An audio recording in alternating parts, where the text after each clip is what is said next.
तो आज के इस वीडियो में हम बात करेंगे कुछ ऐसे प्रश्नों की जो बहुत ही महत्वपूर्ण प्रश्न हैं और विद्यार्थियों द्वारा कमेंट करके पूछे गए थे। इन प्रश्नों को अधिकतर बोर्ड एग्ज़ाम्स में या तो आपके आने वाले समय में कॉम्पिटिटिव एग्ज़ाम्स में पूछा जाएगा और ये आपके लिए अति महत्वपूर्ण है। तो ऐसे प्रश्न जो पूछे गए थे आज हम उन पर बात करेंगे और उनके पीछे क्या कॉन्सेप्ट है इसके बारे में भी डिस्कस करेंगे और उनका क्या सॉल्यूशन हो सकता है, कैसे उनको हल करना है, इसको भी हम जानेंगे।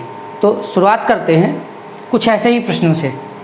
यहाँ पर एक पहला प्रश्न है, जब एक वर्णीय प्रकाश निर्वात से किसी पदार्थिक माध्यम में जाता है अथवा इसका उल्टा हो, इसका उल्टा मतलब पदार्थिक माध्यम से कहाँ आ जाए, निर्वात में आ जाए, तो प्रकाश पुंज का कौन सा अभिलाक्षणिक गुण नहीं बदलता है।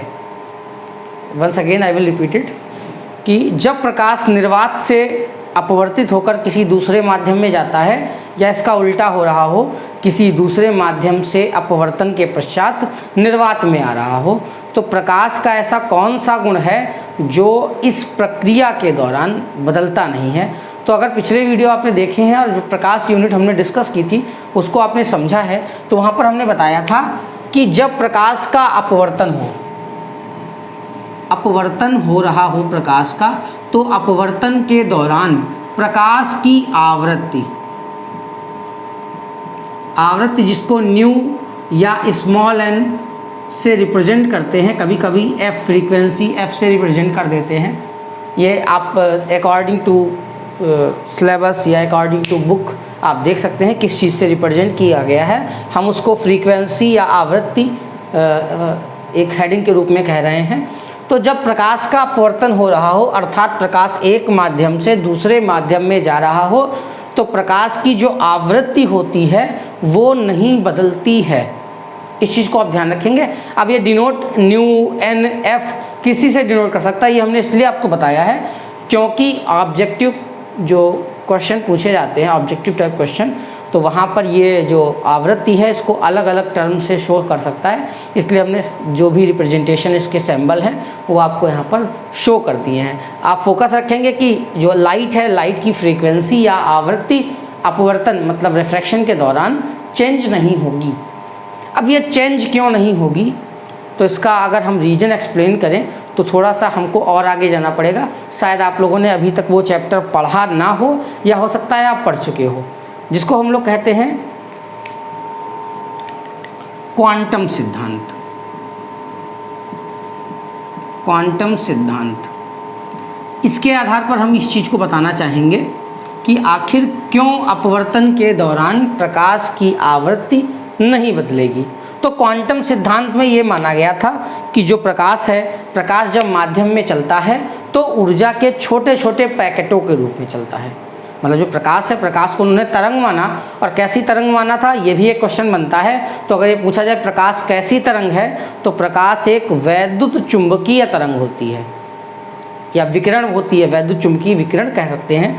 तो उस विकिरण के संबंधी क्वांटम सिद्धांत में यह बताया गया था कि जब प्रकाश किसी माध्यम में गति करता है तो प्रकाश अपने साथ ऊर्जा को ले जाता है, और यह ऊर्जा प्रकाश में उपस्थित छोटे छोटे कणों के रूप में या बंडलों के रूप में होती है। बंडल का मतलब इसको पैकेट को लेते हैं, ठीक है। तो ये प्रकाश जब गति करता है तो अपने साथ जो ऊर्जा ले जाता है, ये ऊर्जा जो है वो छोटे छोटे पैकेट बंडल के रूप में होती है। इन छोटे छोटे पैकेट्स को जो एनर्जी स्टोर कर रखते हैं अपने अंदर, उनको हम लोग क्या कहते हैं, क्वांटम सिद्धांत के अनुसार क्वांटा या फोटान कहते हैं।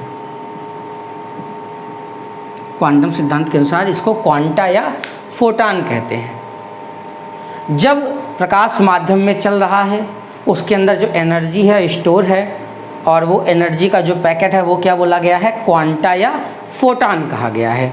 अब जो क्वांटा या फोटान होता है उसकी ऊर्जा E बराबर h न्यू होती है।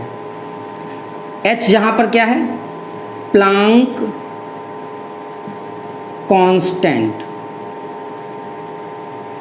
और प्लांक कांस्टेंट जो होता है उसकी वैल्यू फिक्स होती है, और जो न्यू होती है ये क्या है, फ्रीक्वेंसी है।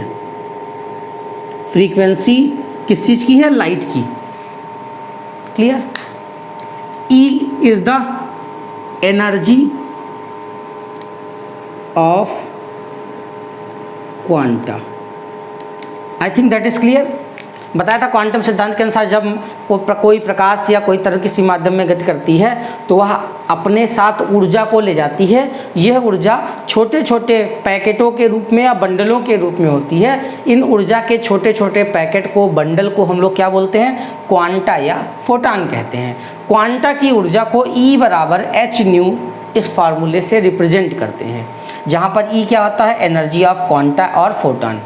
एनर्जी है ये किसकी? क्वांटा या फोटान की है। प्लांक कांस्टेंट h से रिप्रेजेंट होता है और न्यू क्या है? फ्रीक्वेंसी को रिप्रेजेंट करता है। अब यहाँ पर मेन बात समझेंगे कि आखिर क्यों जब अपवर्तन होता है प्रकाश का तो उसकी एनर्जी जो होती है वो क्यों चेंज नहीं होती है। तो ध्यान देंगे, E बराबर h न्यू है। क्वांटा या फोटान जो है ऊर्जा का जो पैकेट है उसको कहते हैं।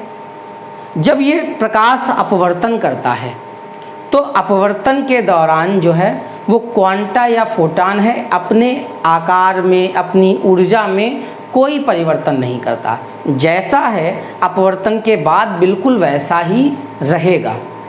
मगर हाँ, जब क्वांटा या फोटान किसी ऐसी सतह पर पड़े जहाँ से वह दूसरी तरफ निकल कर नहीं जा सकता, अर्थात अपवर्तन ना हो सके, अगर किसी ऐसी सतह पर पड़े जहाँ पर प्रकाश का अपवर्तन नहीं हो पाए तो ऐसी स्थान पर जो क्वांटा है वो अपने आप को नष्ट कर देता है, अर्थात ब्लास्ट हो जाता है और अपनी सारी एनर्जी जो है जिस सतह पर वो टकराया था उसको दे देता है। इसको एक छोटे से एग्जाम्पल के तौर पर समझेंगे, शायद आपको और अच्छे से समझ में आ जाए। जैसे अगर हम लोगों ने होली में देखा होगा तो होली में रंग खेलते समय लोग छोटे छोटे बलून्स का इस्तेमाल करते हैं जिसके अंदर रंग भरते हैं और रंग भरने के बाद क्या करते हैं? बलून को फेंक देते हैं। जिस व्यक्ति से वो बलून टकराता है उस व्यक्ति से टकराने के बाद बलून क्या होता है? ब्लास्ट हो जाता है और बलून के अंदर जो भरा हुआ रंग है वो व्यक्ति के ऊपर फैल जाता है। तो जो रंग से भरा हुआ बलून है उसको हमने क्या मान लिया है? एक क्वांटा मान लिया है। जो अंदर रंग भरा है वो क्या है? उस क्वांटा की एनर्जी। और जो पूरा बलून है उसको हमने क्या मान रखा है? क्वांटा या फोटान। अब हम एक एग्जांपल लेते हैं। होली में रंग खेलते समय बाय द वे हमने किसी व्यक्ति के ऊपर उस क्वांटा या फोटान को फेंका। जब क्वांटा या फोटान वायु में चलता हुआ उस व्यक्ति से टकराया, व्यक्ति कैसा है? ट्रांसपेरेंट नहीं है, अर्थात क्वांटा या फोटान उससे गुजर कर दूसरी तरफ नहीं जा सकता। तो क्या होता? जैसे ही व्यक्ति से टकराया, टकराने के बाद क्या हुआ? वो बलून जो था ब्लास्ट हो गया, अर्थात क्वांटा क्या हुआ? ब्लास्ट हो गया और अपने अंदर जो सारा रंग मतलब एनर्जी भरी थी वो उसने क्या कर दी?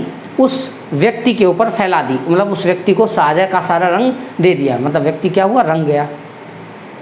अगर कहीं ऐसा हो व्यक्ति वो जिसके ऊपर हमने बलून फेंका था वो हट जाए और उसके पीछे मान लिया कोई तालाब था या नदी थी जहाँ पानी भरा हुआ था और वो बलून क्या हुआ? उस पानी में जाकर गिरा। तो जब पानी में गिरेगा तो पानी कैसा माध्यम है? एक ऐसा माध्यम है जो कठोर नहीं है। एक हिसाब से हम इसको रिप्रेजेंट कर सकते हैं अपने यहाँ के ट्रांसपेरेंट मीडियम से, जिसको हम ऑप्टिकल यूनिट में पढ़ते हैं, ट्रांसपेरेंट मीडियम। तो जब वो किसी पानी में गिरेगा तो पानी का ऐसा स्वभाव है कि वो बलून को अपने अंदर डाइव करने देगा, मतलब डूबने देगा। और ऐसी कंडीशन में क्या होगा? बलून ब्लास्ट नहीं होगा। और जब बलून ब्लास्ट नहीं हुआ तो जैसा रंग उसके अंदर भर रखा था वो रंग बिल्कुल वैसा ही भरा रहेगा, बाहर निकल कर नहीं आएगा। अर्थात अगर हमने बलून को क्वांटा माना था तो क्वांटा के अंदर की एनर्जी वैसी ही रही जैसी वो पहले थी। मगर जब किसी कठोर सतह से टकराया जहाँ पर वो ट्रांसपेरेंट मीडियम नहीं था तब क्या हुआ? वो ब्लास्ट होकर अपनी एनर्जी क्या करता है? उस मीडियम को, उस सतह को दे देता है। मगर किसी ऐसी सतह से जब होकर क्वांटा गुजरता है जो ट्रांसपेरेंट है तो अपवर्तन के दौरान क्वांटा ब्लास्ट नहीं होता, नष्ट नहीं होता, जिससे जब क्वांटा नष्ट नहीं होगा, चेंज नहीं होगा तो उसकी एनर्जी वैसी ही रहती है जैसी वो लेकर चला था। अब देखते हैं, जब अपवर्तन के दौरान एनर्जी में कोई चेंज नहीं आया, नो चेंज इन एनर्जी, जब एनर्जी चेंज नहीं हुई तो H क्या था हमारा? Planck constant. तो प्लांक कांस्टेंट में भी कोई चेंज नहीं हुआ क्योंकि ये फिक्स वैल्यू होती है। प्लांक कांस्टेंट कैसी वैल्यू है? फिक्स वैल्यू है। अब एनर्जी चेंज नहीं हुई, प्लांक कांस्टेंट चेंज नहीं हुआ, तो आप खुद देख सकते हैं। तो न्यू जिसको हम फ्रीक्वेंसी कह रहे हैं, क्या वो अकेले चेंज हो जाएगी? नहीं, तब फ्रीक्वेंसी भी चेंज नहीं होगी। यही कारण है आपके फर्स्ट वाले क्वेश्चन के पीछे। I think that is clear to you. वैसे ही हमने कारण एक्सप्लेन इसलिए कर दिया। बाय द वे, आप फिजिक्स के स्टूडेंट्स हैं, आपसे कोई ये पूछ सकता है। आप इतना ध्यान रखेंगे, अगर ये कारण समझ में आ गया तो बहुत अच्छी बात है। वरना आप जब क्वांटम मैकेनिक्स पढ़ेंगे या आगे जाकर विकिरण की द्वैत प्रकृति पढ़ेंगे तो जाकर आपको ये सारी चीज़ें और अच्छे से क्लियर हो जाएंगी। शायद अगर आपने ना पढ़ा हो तो थोड़ा सा आपको टफ लग रहा हो। बाय द वे, क्वेश्चन जो था, क्वेश्चन के अकॉर्डिंग ये ध्यान रखेंगे कि अपवर्तन के दौरान जो प्रकाश है, प्रकाश का एक अभिलाक्षणिक गुण जो आवृत्ति होता है वो बदलता नहीं है। चलिए अब बात करते हैं इसके नेक्स्ट क्वेश्चन की। नेक्स्ट क्वेश्चन कह रहा है, एक गोताखोर जल जिसका अपवर्तनांक 4/3 है के भीतर से, जो गोताखोर था वो पानी के अंदर था और उस पानी का अपवर्तनांक कितना है? 4/3 के अंदर से वायु में उपस्थित एक वस्तु को देखता है जो स्वाभाविक रूप से कैसे रंग की है? हरे रंग की है। गोताखोर कहाँ था? जल के अंदर था। और जल का अपवर्तनांक कितना है जिस जल के अंदर है? 4/3। गोताखोर क्या करता है? जल में जब अंदर था तो वायु में कोई वस्तु उसको दिखाई दी जो हरे रंग की वास्तव में थी। तो पूछ रहा है गोताखोर को वह वस्तु किस रंग में दिखती है? ध्यान रखेंगे, ऐसा प्रश्न आपको कंफ्यूज करने के लिए बहुत आता है। जो अपवर्तनांक है, अपवर्तनांक हमारे किस यूज में आता है? अगर हम लोगों ने फार्मूला पढ़ा होगा, स्मॉल n बराबर sin I/sin R, अर्थात जो अपवर्तनांक है वो हमारे आपतन कोण और अपवर्तन कोण के बीच में संबंध स्थापित करता है। आपतन कोण अपवर्तन कोण के बीच में संबंध स्थापित करता है।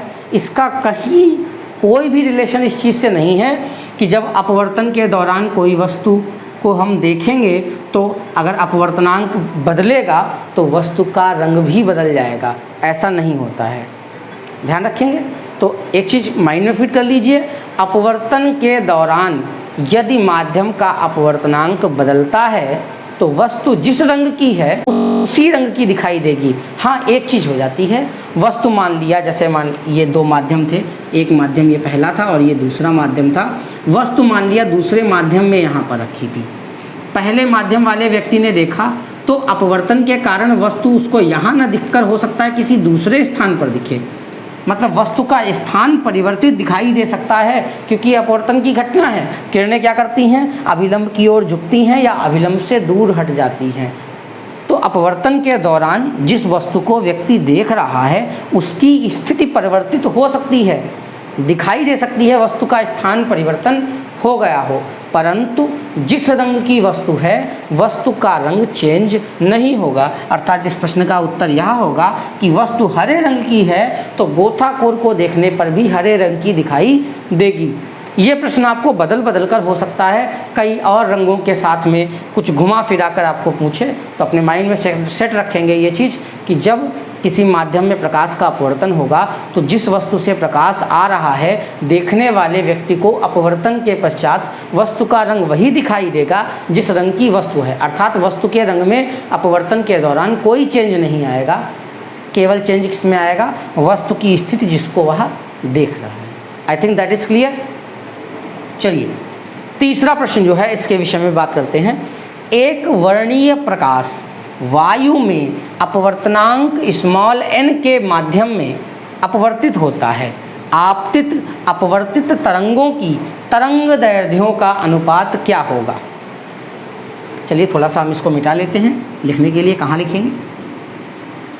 हमें निकालना है कि जब किसी किरण का अपवर्तन हो रहा है तो एक किरण होती है जो आई होती है किसी एक माध्यम से, उसको हम लोग आपतित किरण बोलते हैं। तो आपतित किरण को हम लोग लिख देते हैं, आपतित किरण की तरंगदैर्ध्य को लैम्डा आई। तरंगदैर्ध्य है किसकी? इंसिडेंट रे की, लैम्डा आई। और किसका? दूसरा क्या कह रहा है? अपवर्तित। अपवर्तित के लिए लिख देंगे लैम्डा आर। लैम्डा आर का मतलब रिफ्लेक्ट, सॉरी रिफ्लेक्स, जो तरंग है उसका, दोनों का अलग अलग नाम दे दिया है हम लोगों ने, lambda I upon lambda R, इसका हमको रेशियो निकालना है। जो आपतित तरंग है वो कहाँ है, निर्वात में है, तो आपतित तरंग की जो चाल होगी वो प्रकाश की चाल c के बराबर होगी। इस चीज़ को माइंड में सेट रखेंगे। और जो लैम्डा आर है वो क्या है, रिफ्लेक्स रे है जो कि किसी मीडियम में है, और मीडियम में जो प्रकाश की चाल है उसको हमने क्या माना है, v माना है। इन दो चीज़ों को आप माइंड में ध्यान रखेंगे। लैम्डा इंसिडेंट एंगल रे है, और उसकी जो प्रकाश की चाल होती है वायु में, निर्वात में, वो c होती है, और किसी मीडियम में हमने उसकी चाल को v मान रखा है।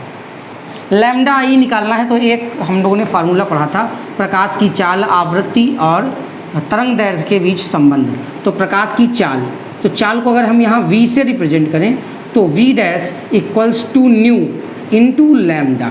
v क्या है, प्रकाश की चाल, न्यू आवृत्ति है, और लैम्डा क्या है, तरंग दैर्घ्य है। I think that is clear. v dash प्रकाश की चाल बराबर होगी आवृत्ति और उसकी तरंग दैर्घ्य के गुणनफल के बराबर। यहाँ से हमको निकालना है लैम्डा, तो lambda is equals to v dash upon nu. I think that is clear. अब एक चीज़ अभी जो हमने पहले क्वेश्चन में समझी थी कि जब अपवर्तन होगा तो आवृत्ति एक समान रहेगी। तो जब प्रकाश वायु में था तो लैम्डा आई बराबर क्या हो जाएगा, प्रकाश की चाल c के बराबर, और जो न्यू है वो फिक्स रहेगी। न्यू आवृत्ति की बात कर रहे हैं, यहाँ पर n जो दिया है वो अपवर्तनांक दिया है, कंफ्यूज नहीं होंगे। अब जब लैम्डा आर क्या है, मतलब रिफ्लेक्स रे है, मतलब जो किसी माध्यम में पहुंच चुकी है, तो माध्यम वाली अगर हम तरंग दैर्घ्य निकालेंगे लैम्डा आर, तो लैम्डा आर बराबर माध्यम में प्रकाश की चाल वो कितनी हो जाएगी, v अपॉन आवृत्ति वही रहेगी, फ्रीक्वेंसी वही रहेगी जो पहले थी। ये क्लियर हो गया। आवृत्ति दोनों में सेम है तो हम इसको कैंसल कर देते हैं। तो आंसर में हमको क्या मिला, c अपॉन v। एक हम लोगों ने फार्मूला पढ़ा है जिसको हम अपवर्तनांक का फार्मूला स्मॉल n बराबर होता है c upon v। c upon v का मतलब प्रकाश की चाल वायु में बटे प्रकाश की चाल माध्यम में। अपवर्तनांक क्या होता है, वायु में प्रकाश की चाल और माध्यम में प्रकाश की चाल के अनुपात को हम उसका अपवर्तनांक स्मॉल n कहते हैं। तो यहाँ c अपॉन v को हम डायरेक्टली क्या लिख सकते हैं, स्मॉल n या n अपॉन 1। तो अगर इसका अनुपात पूछ रहा था तो अनुपात क्या लिख देंगे, लैम्डा आई अनुपात lambda R is equals to n अनुपात 1, n ratio 1। That is our answer of question 3। लगता है आप समझ में आ चुका होगा। चलिए बात करते हैं 4th क्वेश्चन की। इसको भी हमें थोड़ा सॉल्व करना पड़ेगा तो इसको इरेज कर लेते हैं। क्वेश्चन कह रहा है, एक प्रकाश किरण निर्वात से स्मॉल n के माध्यम में, सॉरी अपवर्तनांक लिखना हम यहाँ भूल गए थे। एक प्रकाश की किरण निर्वात से स्मॉल n अपवर्तनांक के माध्यम में जाती है। यदि अपवर्तन कोण आपतन कोण का आधा है तो आपतन कोण ज्ञात करें। अच्छा प्रश्न है। अपवर्तनांक स्मॉल n है, आपतन कोण I मान लिया, तो अपवर्तन कोण R प्रश्नानुसार क्या होगा, I अपॉन 2। ये सारी चीज़ें गिवन, हमने थ्योरिटिकल पोर्शन नहीं लिखा है इसका। जो माध्यम में उसका अपवर्तनांक n है, आपतन कोण का मान I है, जबकि अपवर्तन कोण का मान R है जो आपतन कोण I के आधे के बराबर है। पूछ रहा है आपतन कोण का मान निकाल कर बताएं। तो स्नेल के नियम से, स्नेल का नियम क्या कहता है, स्मॉल n बराबर sine I upon sine R। थोड़ा सा यहाँ मैथ यूज़ करनी होगी तो इसके लिए आप थोड़ा सा प्रिपेयर रहेंगे। स्मॉल n साइन I को हम लोग ऐसे ही लिख लेंगे, बटे साइन R का जब मान डालेंगे तो क्या हो जाएगा, साइन I अपॉन 2। क्लियर। एक साइन का फॉर्मूला था साइन थीटा बराबर 2 sine theta by 2 cos theta by 2। तो साइन आई का फार्मूला हम ओपन कर देंगे इस फार्मूले की हेल्प से। तो आ जाएगा 2 sine I by 2 into cos I by 2। नीचे क्या है, साइन आई बाई 2 है।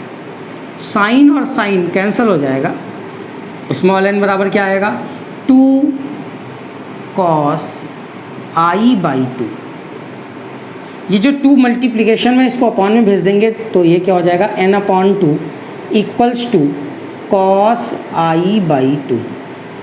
कॉस यहाँ पूर्णांक के साथ में इसको दूसरी तरफ भेजेंगे तो ये हो जाएगा कॉस इनवर्स n अपॉन 2 बराबर आई अपॉन 2। ये 2 जो है बाहर है और ये अपॉन 2 कोण में है, तो इनको कभी काटना मत आओ। ये 2 अलग है और ये कोण के अंदर है, तो कोण के अंदर वाला 2 बाहर वाले 2 से कैंसिल नहीं होगा। यहाँ पर भी यही था, इसीलिए मैंने इसको कैंसिल नहीं किया। इस 2 को अगर हम इधर भेजेंगे तो यहाँ डिवाइड में है तो यहाँ मल्टीप्लाई में आ जाएगा। तो आई बराबर हमारा क्या आंसर आ जाएगा 2 कॉस इनवर्स n अपॉन 2। ये आपका 4th वाला जो क्वेश्चन है उसका आंसर आ चुका है। If any doubt then you can ask in comment box, we will reply you by the next video. I think that is clear. अब हम आगे के कुछ ऐसे ही और प्रश्न सॉल्व करते हैं। चलिए बात करते हैं अगले प्रश्नों के बारे में। तो वो 5वां प्रश्न जो है हमारा है, एक उत्तल लेंस की मुख्य अक्ष पर प्रकाशिक केंद्र से 36 सेंटीमीटर दूरी पर स्थित वस्तु का प्रतिबिंब प्रकाशिक केंद्र से उतनी ही दूरी पर दूसरी ओर बनता है। मतलब जितनी दूर पर वस्तु रखी है उतनी ही दूर पर दूसरी ओर क्या होगा, इसका प्रतिबिंब बनेगा। लेंस की फोकस दूरी और इसका रेखीय आवर्धन हमको निकालना है। चलिए देखते हैं। पहले हम बात करेंगे उत्तल लेंस में, जो हमने आपको बताया था चैप्टर पढ़ाते समय 8 प्रॉपर्टीज़, मतलब क्या क्या उसमें वस्तु की स्थिति क्या होगी, तब प्रतिबिंब कैसा बनेगा, किस जगह पर बनेगा। अगर आपने उन चीज़ों को पढ़ा है चैप्टर में तो ये प्रश्न आपके लिए बहुत ही आसान होने वाला है। तो उसमें हम केवल एक पॉइंट ही डिस्कस करेंगे जो हमारे न्यूमेरिकल के यूज़ में है। हमने पढ़ा था कि जब वस्तु उत्तल लेंस के सामने दोगुनी फोकस दूरी मतलब 2f1 पर रखी होगी तो वस्तु का बनने वाला प्रतिबिंब भी उतनी ही दूरी पर बनेगा। क्लियर? मतलब जितनी दूरी पर वस्तु रखी है उतनी ही दूरी पर प्रतिबिंब कब बनता था, इसको चित्र के माध्यम से समझेंगे। मान लिया ये हमारा कोई उत्तल लेंस था, ये मुख्य अक्ष थी, ये प्रथम फोकस f1, ये f2 था। दुगनी फोकस दूरी 2f1 होती थी और 2f2 होती थी। तो यहाँ पर हमने एक कंडीशन देखी थी कि जब वस्तु दुगनी फोकस दूरी पर रखी होती थी तो वस्तु का प्रतिबिंब भी उतनी ही फोकस दूरी पर मतलब 2f2 पर जाकर बनता था। जितनी दूरी पर वस्तु रखी होती थी उतनी ही दूरी पर जाकर प्रतिबिंब भी बनता था, और जितनी बड़ी वस्तु होती थी उतना ही बड़ा प्रतिबिंब बनता था। जितनी बड़ी वस्तु हम रखते थे, अगर 2f1 पर वस्तु रखी है तो जितनी दूरी पर वस्तु रखी है उतनी ही दूरी पर जाकर 2f2 पर वस्तु का प्रतिबिंब बनेगा। मतलब समान दूरी जितनी वस्तु की है उतनी ही प्रतिबिंब की दूरी होगी, और जितना वस्तु का आकार है उतनी ही आकार का प्रतिबिंब बनेगा। तो ये चीज़ आप थ्योरिकल पोर्शन में लिखेंगे। क्योंकि उत्तल लेंस के सामने जब वस्तु जितनी दूरी पर रखी हो प्रतिबिंब उतनी ही दूरी पर बने, तो ऐसी कंडीशन हमारी कौन सी होती है, जब वस्तु 2f1 पर रखी हो। क्लियर? तो यहाँ पर हम लिखेंगे क्योंकि वस्तु उत्तल लेंस के सामने मुख्य अक्ष पर प्रकाशिक केंद्र से 36 सेंटीमीटर दूरी पर रखी है और इसका प्रतिबिंब भी उतनी ही दूरी पर बन रहा है, तो u बराबर हमारा कितना हो जाएगा 36, और ये कैसा होगा माइनस का, और v बराबर कितना हो जाएगा 36, बट ये कैसा होगा प्लस का। लेंस की फोकस दूरी निकालनी है तो हम लोग फार्मूला यूज़ कर देंगे 1/f equals to 1/v minus 1/u। 1/f की वैल्यू हमें निकालनी है 1/v था 1/36 माइनस माइनस u की वैल्यू रखेंगे, माइनस है और यहाँ भी माइनस था, प्लस हो जाएगा 1/36। it will be 2/36, 1/18, then f will equal to 18 centimetre. ये हमारी फोकस दूरी है, ठीक है। क्योंकि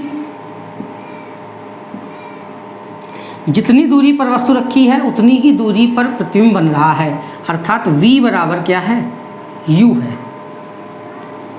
तो m बराबर क्या हो जाएगा, v/u। फार्मूला होता था आवर्धन m बराबर v/u, आवर्धन भी निकालना था हमको। तो v की वैल्यू क्या है, -36 और u की वैल्यू कितनी है, सॉरी v की वैल्यू +36 और u की वैल्यू -36। अगर ये कैंसिल हो जाएगा तो आवर्धन कितना आ जाएगा, -1 हमारा आवर्धन आ जाएगा। दोनों चीज़ें हमको क्लियर हो गई हैं। आवर्धन कितना आया, -1, और फोकस दूरी कितनी आई है, 18 सेंटीमीटर। क्लियर हो गया। चलिए अब अगले न्यूमेरिकल की बात करते हैं। हमारा अगला प्रश्न है, ग्लिसरीन जिसका पूर्णांक 1.4 है, 0.2 मीटर त्रिज्या के एक जार में 0.1 मीटर गहराई तक प्रविष्ट करा दी जाती है या भर दी जाती है। जार की तली पर एक छोटा सा प्रकाश स्रोत है। ग्लिसरीन के पृष्ठ का वह क्षेत्रफल ज्ञात करें जिससे प्रकाश गुजरता है। इसमें हमने मान लिया ये कोई एक जार था जिसके अंदर हमने ग्लिसरीन को 0.1 मीटर ऊंचाई तक भर दिया। यहाँ तली में कोई प्रकाश स्रोत था। इस जार की त्रिज्या जो थी वो 0.2 मीटर थी। ये पूछ रहा है ये जो प्रकाश स्रोत है, जब इससे प्रकाश निकलेगा तो ये प्रकाश स्रोत कितने क्षेत्रफल से होकर बाहर आएगा। इस तरीके से ये जो प्रकाश जो बल्ब से निकलेगा या प्रकाश स्रोत से प्रकाश निकलेगा, ये ग्लिसरीन के पृष्ठ पर कितने क्षेत्रफल से होकर बाहर की ओर आएगा। ऐसा तो है नहीं कि पूरे पृष्ठ से होकर बाहर आए, कुछ एक निर्धारित नियम होता है। इसके लिए हमने प्रीवियस जब वीडियोस में ऑप्टिकल यूनिट को समझाया था तो आप बताया था इसके लिए फार्मूला होता है त्रिज्या का। उस पृष्ठ की त्रिज्या जो जिससे प्रकाश स्रोत से होकर आने वाला प्रकाश बाहर आएगा, इसको h/√n² - 1 इससे रिप्रेजेंट करते हैं। इसमें एक प्रश्न इस तरीके का बनता था कि एक ये जल का पृष्ठ है, इसके नीचे यहाँ पर कोई मछली है। मछली जो है वो h गहराई पर है और जल का अपवर्तनांक n है, तो मछली के ऊपर कितनी त्रिज्या का पृष्ठ जो है वो देखा जा सके, मतलब कितनी त्रिज्या के गोले के अंदर की वस्तुएं मछली को दिखाई दे जाएंगी। इसके लिए फार्मूला हमने त्रिज्या का बताया, r बराबर h/n² - 1। ऐसा ही है, यहाँ पर मछली की जगह पर दे दिया गया है प्रकाश स्रोत। हमें क्या मतलब होता है कि कितनी गहराई तक द्रव भरा है, तो द्रव की गहराई कितनी है, 0.1 मीटर। जो ये जार की त्रिज्या है इसको हम यहाँ पर ले तो लेंगे मगर इसका यूज नहीं होगा, कुछ रेयर केसेस में इसका यूज होता है। ये हम न्यूमेरिकल सॉल्व करते समय आपको बताएंगे। h गहराई जो है वो 0.1 मीटर है, और अगर बात करें अपवर्तनांक n बराबर तो 1.4 है।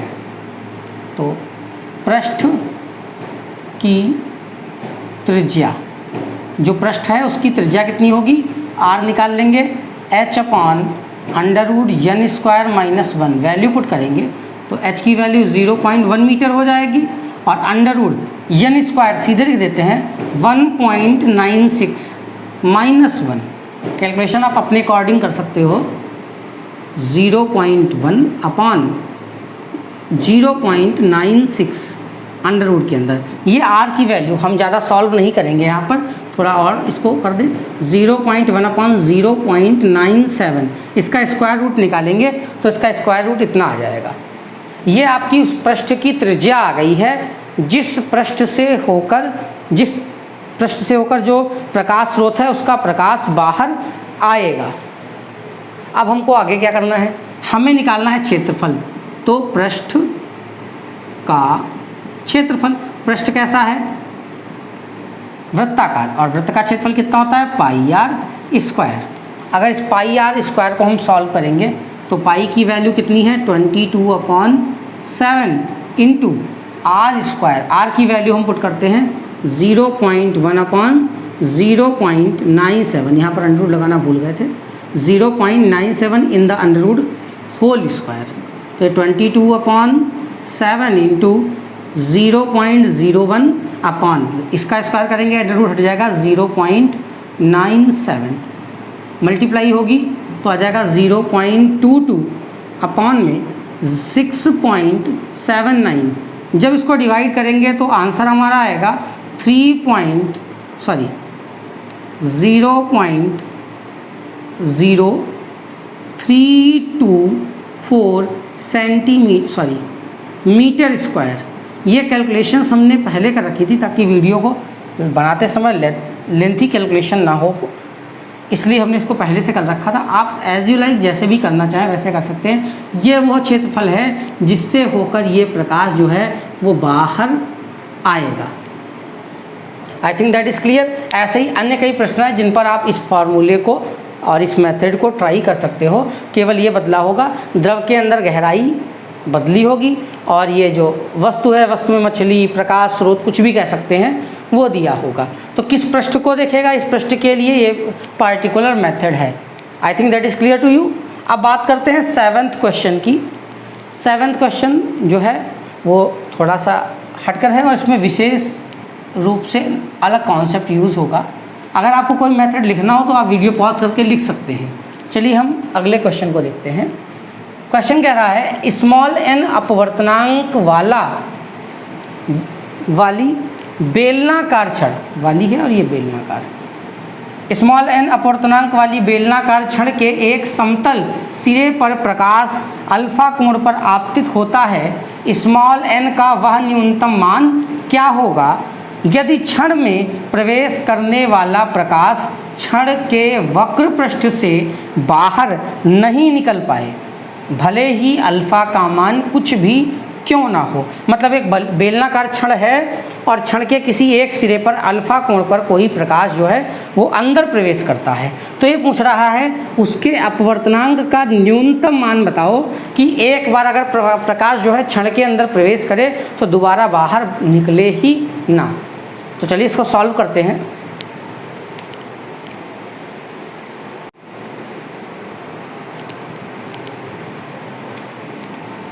तो सबसे पहले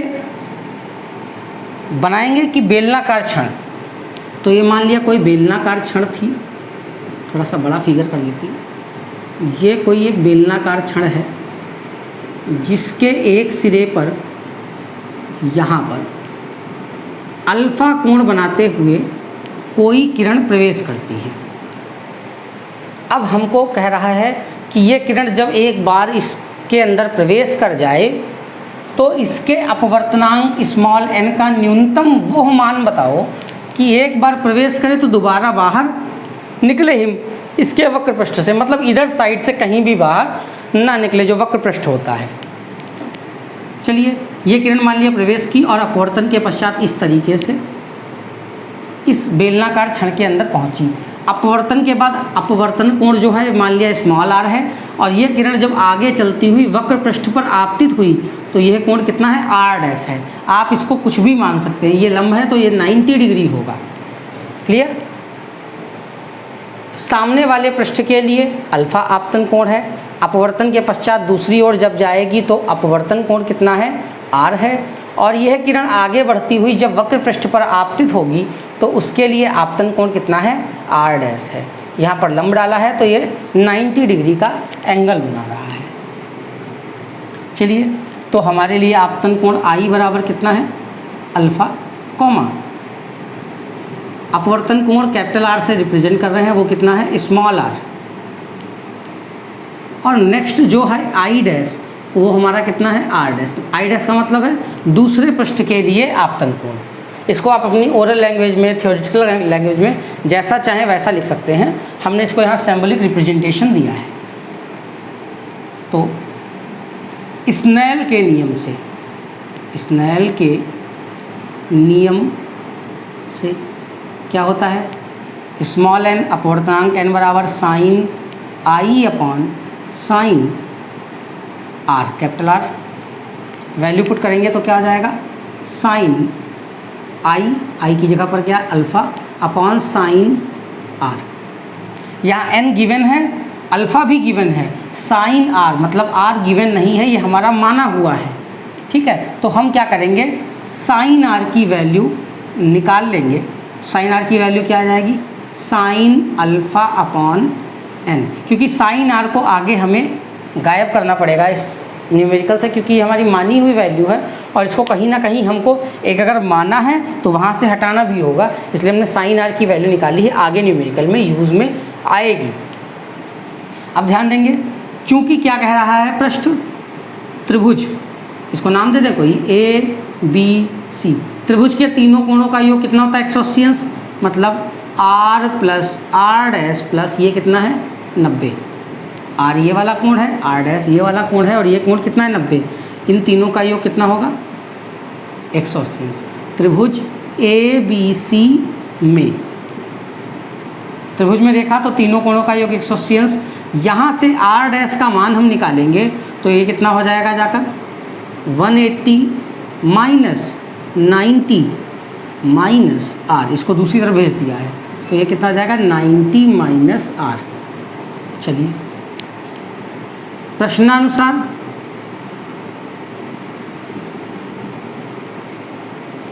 चूंकि प्रकाश वक्र पृष्ठ से बाहर न जाए, अतः पूर्ण आंतरिक परावर्तन के नियमानुसार, मतलब पूर्ण आंतरिक परावर्तन क्या कहता है कि जब कोई प्रकाश की किरण एक पृष्ठ से दूसरी पृष्ठ पे जा रही हो, सघन माध्यम से विरल माध्यम में जा रही हो, तो अगर आपतन कोण का मान क्रांतिक कोण से ज़्यादा होगा तो किरण क्या होगी, उसी माध्यम में लौट आएगी और दूसरे माध्यम में नहीं जाएगी। पूर्ण आंतरिक परावर्तन को हमने ऑप्टिकल यूनिट में और एक अलग स्पेशल जो बच्चों ने पूछा था उसमें 2 बार हमने एक्सप्लेन किया है, तो आप उसमें क्रांतिक कोण देख सकते हैं और पूर्ण आंतरिक परावर्तन देख सकते हैं। तो पूर्ण आंतरिक परावर्तन में क्या है, हमको किरण को बाहर नहीं ले जाना है, बाहर ना जाए, टकराकर अंदर लौट आए, तो इसके लिए क्या होना चाहिए, आर डैश आपतन कोण का मान कैसा हो, क्रांतिक कोण से ज़्यादा हो। अगर आपतन कोण का मान पृष्ठ पर आपतन कोण का मान क्रांतिक कोण से ज़्यादा होगा तो जिस माध्यम से वह आई थी उसी माध्यम में लौट आएगी, मगर ये कंडीशन तब फॉलो होती है जब ये माध्यम सघन हो और दूसरी तरफ का माध्यम कैसा हो, विरल हो। यहाँ ऐसा ही है, जो क्षण है वो कठोर माध्यम है और बाहर वायु है वो कैसा माध्यम है, विरल माध्यम है। तो आर डैश जो है पृष्ठ पर आपतन कोण है, किरण बाहर ना जाए इसलिए आर डैश का मान क्रांतिक कोण से बड़ा हो। तो पूर्ण आंतरिक परावर्तन के नियमानुसार R dash will be greater than theta C. Theta C क्या है, क्रांतिक कोण। आर डैश की वैल्यू हमने निकाली थी 90 minus R greater than theta C. 90 minus R is greater than theta C. ये हमने कहाँ से निकाला, पूर्ण आंतरिक परावर्तन के लिए। पृष्ठ पर आपतन कोण जब बड़ा होगा क्रांतिक कोण से, सघन से विरल में किरण जा रही है, आपतन कोण क्रांतिक कोण से बड़ा है तो किरण उसी माध्यम में वापस लौट आएगी और पृष्ठ से बाहर नहीं निकलेगी। और यही कह रहा था कि किरण प्रवेश करने वाला प्रकाश वक्र पृष्ठ से बाहर न जाए, और वक्र पृष्ठ बाहर न जाए तो आपतन कोण हमारा क्रांतिक कोण से बड़ा हो जाएगा। वैल्यू इसकी हमने डाल दी। अब वैल्यू डालने के बाद दोनों ओर साइन लेने पर, मतलब दोनों तरफ क्या करेंगे, साइन, तो यहाँ जाएगा sine 90 minus R greater than sine theta C. Sine 90 minus R को हम अगर अगले स्टेप में लिखें तो cos R is greater than sine theta C. चूँकि स्मॉल एन बराबर 1/साइन थीटा सी। ये कहाँ से आया, क्रांतिक कोण और अपवर्तनांक के बीच में संबंध। तो यहाँ से साइन थीटा सी, तो साइन थीटा सी की वैल्यू कितनी हो जाएगी 1/n। अतः cos R will be greater than 1/n। अब cos r तो हमने निकाल लिया, मगर cos r की वैल्यू तो हमारे पास नहीं है। हमारे पास वैल्यू किसकी थी?